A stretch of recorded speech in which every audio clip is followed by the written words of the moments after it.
Trabalhão, né? Hoje a gente entendeu muito sobre manifestação do que nós somos. E trabalhar essa manifestação é a gente se dar conta com aquilo que está sobressaindo na nossa energia. Às vezes essa energia ela se transborda em raiva, às vezes ela se transborda em medo, às vezes ela se transborda em dúvida. E nesse aspecto a gente precisa entender que o medo, a raiva, a dúvida estavam dentro de nós. E a gente precisa aprender a lidar com esses sentimentos, porque são nossos. Então quando a gente se depara com esses sentimentos que a gente considera sentimentos de sombra, a gente precisa entender que são forças.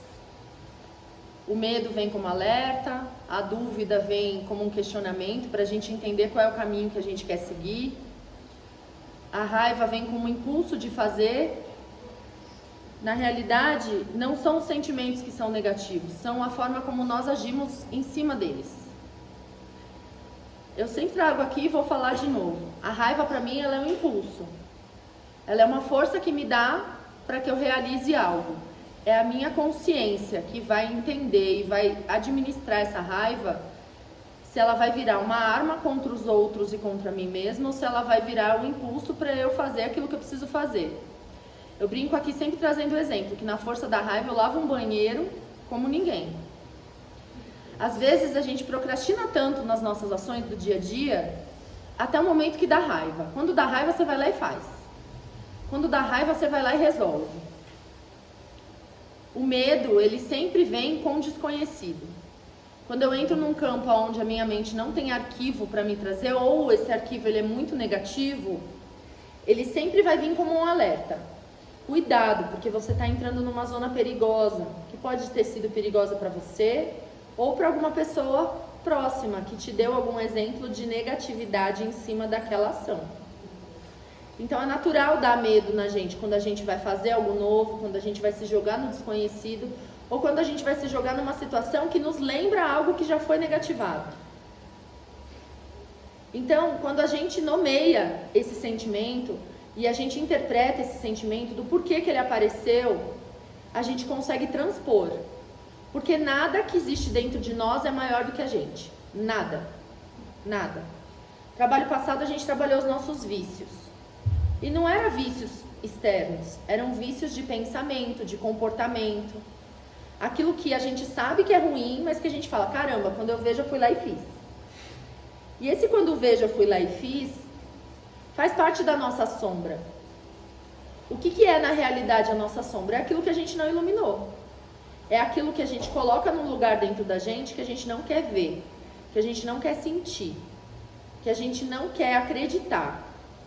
Só que todos os sentimentos faz parte da humanidade. Positivos ou não tão positivos, quando o resultado desse sentimento acarreta em algo que te doa, que te fere, ou a você ou a outras pessoas. O nosso papel é saber interpretar qual é a função desses sentimentos e como colocar ele para fora.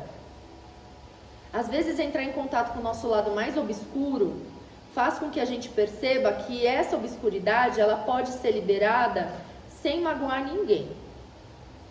Existem várias técnicas. Escrever uma carta depois queimar, xingar para o vento e pedir para que o tempo transmute. Tem várias técnicas. Mas no nosso processo de inconsciência, a gente acaba utilizando dessas ferramentas sem consciência de uma forma negativa para a gente mesmo e para as pessoas que estão ao redor. Quantas coisas ou quantos sentimentos a gente não passa durante o dia que provoca falta de paciência, que provoca raiva, que provoca angústia, medo, dúvida, mágoa, rancor. Só que a gente precisa começar a compreender que esse sentimento é nosso. E não é o outro que vai mudar esse sentimento. Porque o outro pode até mudar o aspecto daquilo que ele faz, como ele faz. E aí talvez não te ative uma raiva, por exemplo. Vamos supor que dentro de uma relação tem uma pessoa que é mais direta e a outra que é mais mimosa. Aquela que é mais direta, se a mais mimosa levar em consideração, interpretar, ela não vai se sentir ferida pela pessoa direta. Ela vai entender. É a forma dela, isso não é comigo. E entender a natureza dos sentimentos e a natureza das relações é o que faz com que a gente caminhe para frente. Só que a gente não caminha para frente se a gente não olhar para nossa sombra, porque ela se torna um peso. Ela se torna algo como aquilo que não deve ser nomeado, ou aquilo que jamais deve ser sentido, ou que jamais deve ser pensado ou falado. Só que se eu sou um campo de passagem, vai passar por mim diversas formas de pensar, de sentir, de manifestar. Só que essa manifestação, ela sim é responsabilidade minha. Sabe aquela máxima que diz, a gente não é responsável pelo que os outros fazem, mas a gente é responsável sobre o que a gente faz com o que os outros fazem. Às vezes o outro não agiu com maldade, mas te feriu.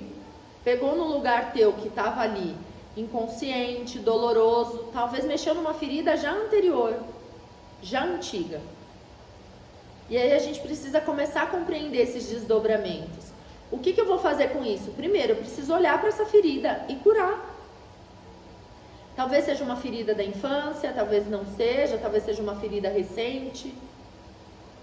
Mas se a ferida é tua, é você que tem que cuidar. É você que tem que fazer. É você que tem a força para manifestar a cura dentro de você. A gente pode tomar remédio, a gente pode acessar a espiritualidade. Todos esses mecanismos externos nos ajudam a aliviar, mas não cura. Quando a gente fala que a ayahuasca cura, ela cura através da consciência sobre quem é você e quais são os seus poderes em relação a você. Ela não vai mudar o outro, ela não vai mudar o mundo, ela não vai mudar o governo, ela não vai mudar a moeda, ela não vai mudar nada. Ela vai te trazer consciência sobre o que é o mundo, o que é o outro, o que é a moeda, o que é o governo. E aí você tem a chance, tem o poder de mudar você mesmo, sobre como você enxerga tudo isso e como você interpreta tudo isso e principalmente o que você vai fazer com tudo isso. Porque eu posso simplesmente me encostar numa atitude severa de outra pessoa e justificar a minha raiva pelo mundo. Ah, eu não tive uma boa infância. Os meus pais brigavam muito ou brigavam muito comigo. Se eu falar para o mundo inteiro que eu sou uma pessoa raivosa por conta disso, todo mundo vai entender, mas ninguém vai suportar. Vai falar, ah não, olha, ela é uma pessoa raivosa porque ela foi criada dessa forma. Só que a partir do momento que eu tomo consciência disso, o poder de mudar é meu. É manter aquilo ou mudar. Porque talvez aquela manifestação não seja a forma que eu julgue correta para ser. E nós estamos aqui descobrindo como ser.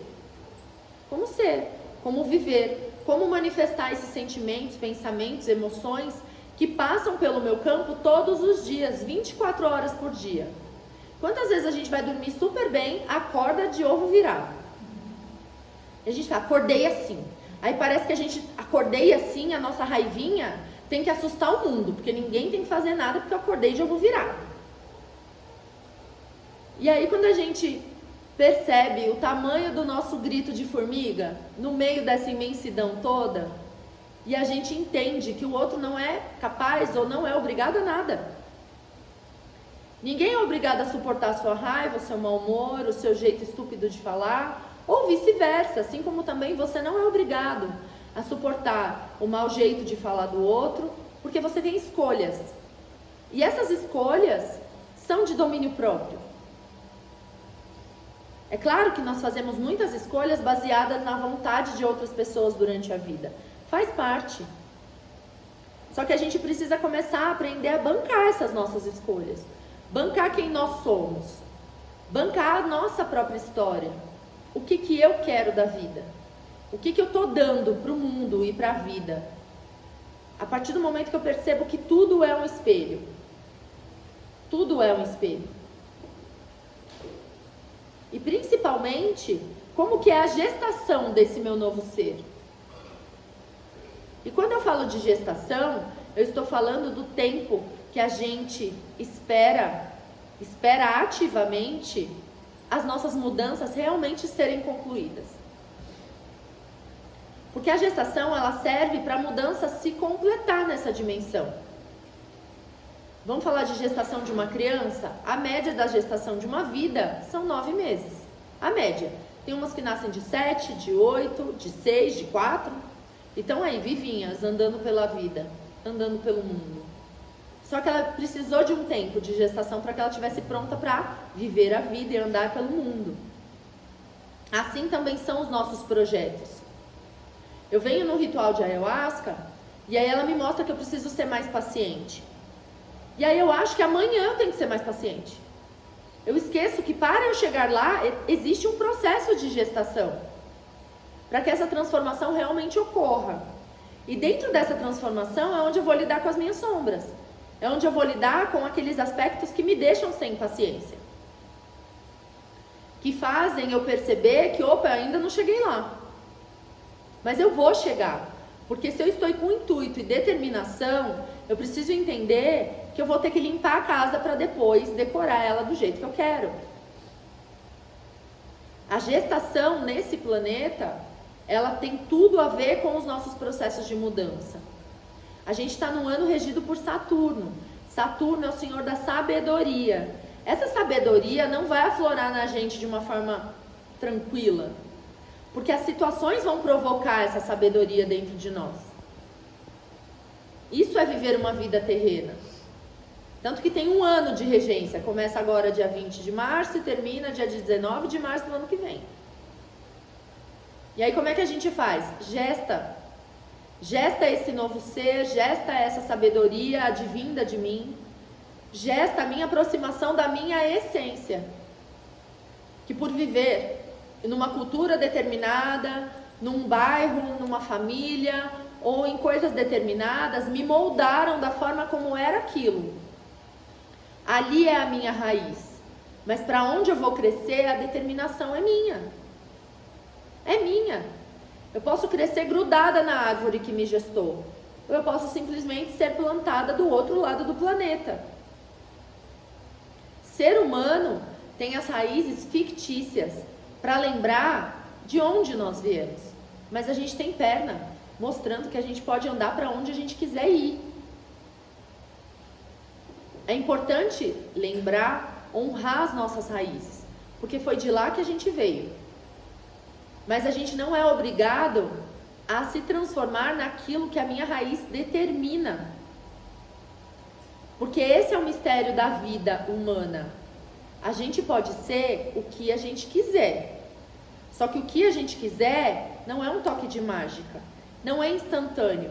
Eu preciso gestar os meus projetos, os meus processos, as minhas mudanças e as minhas transformações.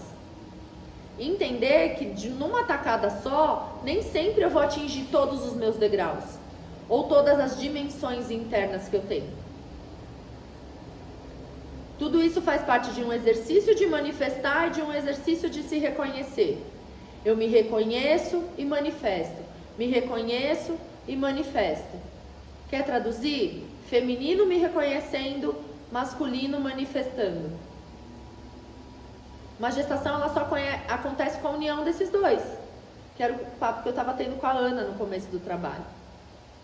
O masculino não vive sem o feminino e o feminino não vive sem o masculino. Porque senão a gente não está completa. E eu não estou falando de gênero, eu estou falando de energia. O nosso corpo físico, ele vem com uma representação de uma energia. Porém, todos nós temos todas elas dentro de nós. E precisa ser utilizada as duas para criar uma vida nova. Para manifestar algo que realmente tem o poder de mudar a mim e ao mundo. Quais são as sementes que a gente está deixando para o mundo? As nossas raivinhas? As nossas insatisfações? A gente quer muito ser amado, mas a gente ama? A gente quer muito ser próspero, mas eu entrego prosperidade por onde eu passo? E quando eu falo sobre entregar prosperidade, eu não estou falando de dar dinheiro. Eu estou falando de entregar a abertura de caminhos para as pessoas. Porque às vezes a gente se vê em apegos tão infantis que a gente trava o nosso caminho de quem está ao nosso redor. E a consciência precisa estar latente para eu perceber se sou eu que estou travando esse caminho ou se eu estou compartilhando a minha vida com alguém que está com o caminho travado. porque eu sou a média das pessoas que me circulam, porque eu convivo com elas 24 horas por dia, ou grande parte do meu tempo, no trabalho, na minha casa, nas minhas relações. Então, trazer a consciência para quem nós somos, o que a gente quer, entender os nossos processos de gestação, e entender também, principalmente, que eu vou sentir coisas que são negativadas pelo sistema. Eu vou sentir raiva, eu vou sentir inveja. Isso não me torna uma pessoa raivosa ou invejosa, a não ser que eu pratique aquilo 24 horas por dia. Nós somos múltiplos, em diversos sentidos. E nesse sentir é que a gente começa a perceber quem nós somos e onde nós somos. Só que se eu começo a renegar todos os sentimentos que eu julgo como ruim, eu não me integro. Eu não me integro ao meu ser, eu não me integro à minha consciência e principalmente eu não me integro à minha própria história. Porque aquela história de dor faz parte de quem eu sou.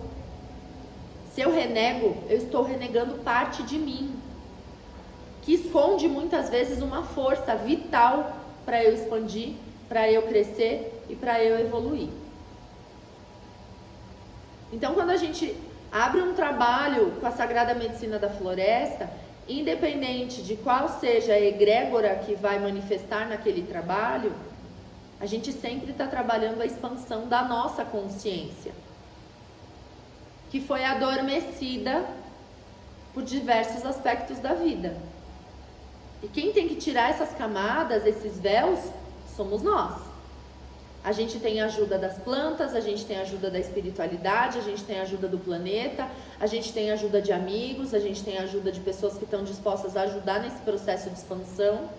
Mas a ajuda não é conclusão. Ajuda é uma mão, mas o caminho, quem vai caminhar, somos nós. Não tem jeito. Não dá pra gente delegar o nosso crescimento. Não dá pra gente delegar a nossa expansão. Não dá pra gente delegar nós assumirmos quem nós somos.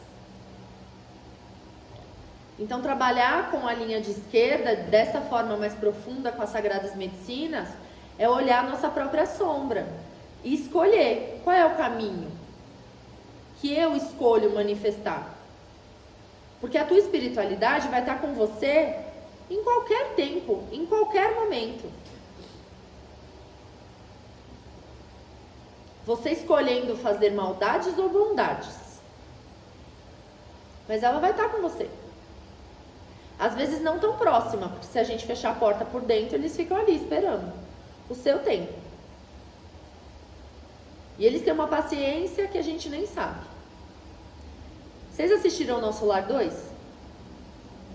Não? Quem não assistiu, assista. Vai como dica, tá? Mostra ali os seres de luz aguardando a pessoa passar pelos processos. E aguarda. Uma vida, outra vida, anos, milênios, séculos. Quando a pessoa abre, eles estão lá. E é assim que eu enxergo a espiritualidade. Ela jamais vai abandonar a gente, mas ela vai honrar o nosso livre-arbítrio.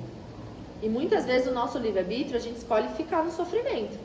A gente escolhe ficar na inconsciência. A gente escolhe porque a gente se julga vítima do sistema.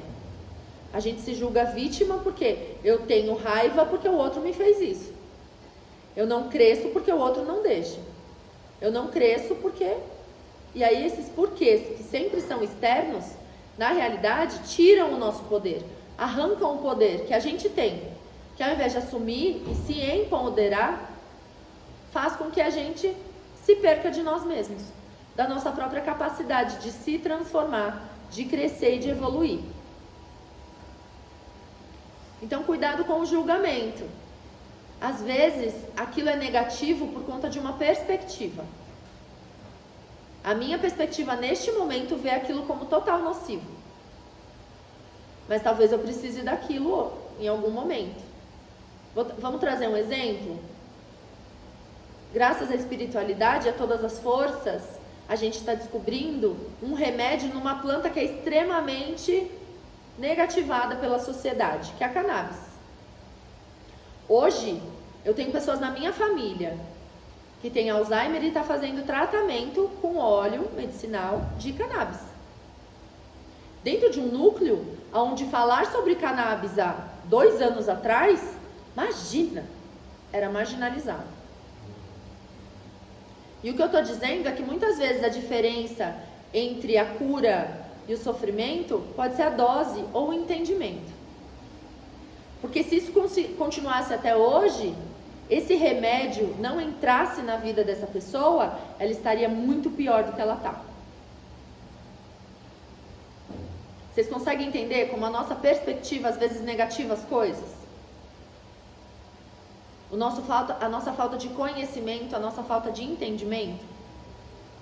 Hoje está se descobrindo um remédio maravilhoso, dentro de um sistema que é natural do ser humano, um sistema canabinoide, que consegue curar diversos males de uma planta que foi estigmatizada, porque ela foi mal utilizada pelo ser humano.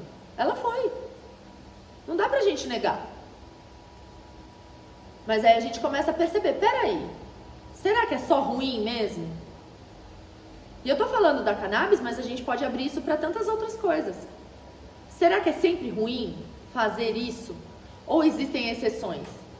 E são as exceções que abrem o nosso olhar para com a vida e para com tudo que nela tem. Nela existe.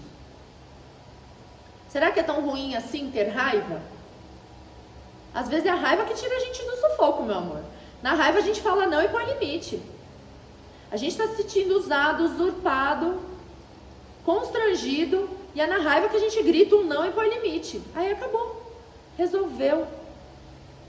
Só que a gente precisou chegar num estado onde a gente julgava negativo algo que foi extremamente positivo pra gente. Conhece-te a ti mesmo e entenda as ferramentas que você tem. Se a gente negar essas ferramentas, a gente nega muita cura, muita força, muita capacidade de se moldar, de se modificar e de expandir a nossa consciência. Fez sentido aí? Então não julguem. O não julguei está na Bíblia, gente. Hoje eu mandei uma mensagem, tem gente que está fazendo curso de desenvolvimento espiritual comigo, exatamente falando sobre o julgamento. Porque o julgamento, ele te tira da situação e ele te põe no lugar de separar o joio do trigo. Só que o julgamento sempre está ligado à minha perspectiva naquele momento, naquele dia, naquela hora. Isso não é verdade absoluta. Meu julgamento, ele serve para eu fazer as minhas escolhas, não para eu ficar julgando se o outro é certo, se o outro é errado, se o outro fez mal, se o outro fez bem, se o outro não sei o que, se o outro não sei o que lá. Gente, a nossa vida já dá trabalho suficiente para a gente olhar para dos outros. Se colocar à disposição para apoiar as outras pessoas e ajudar elas no caminho delas, não é cuidar da vida delas. É estar ali aberto. Pediu ajuda? Ajude. Mas às vezes a gente quer ser o salvador da pátria. Julgar, determinar, diferenciar. E ainda com um sentimento de mártir, né? Imagina, eu estou ajudando. Boa intenção, o inferno tá, ó, cheio. E o que é inferno, se não for a nossa mente? Se não for a nossa própria consciência cobrando da gente? Melhorar, reforma íntima, melhora, reforma íntima, melhora. Com determinação. Não tem jeito. E passando pelos obstáculos daquilo que a gente já negativou. E não foi uma coisa ou duas, tem várias coisas que a gente negativa ao longo da nossa experiência. Que se a nossa experiência foi ruim, a gente determina que aquilo é ruim. Mas talvez tenha sido ruim naquela situação, naquele momento, naquele processo. Nem sempre tudo é negativo o tempo todo, porque o tempo ele vem e causa transformações. Então vamos nos liberar desses pré-julgamentos e usar esse julgamento para decidir aquilo que é bom pra gente mesmo, para determinar, entendendo que pode ser tudo errado. Entendendo que talvez esse julgamento que você está tendo agora condiz com o seu eu de agora, mas semana que vem você já é outra pessoa. Outra atmosfera. É isso, galera. Queria agradecer a presença de vocês, trabalhão que a gente teve hoje.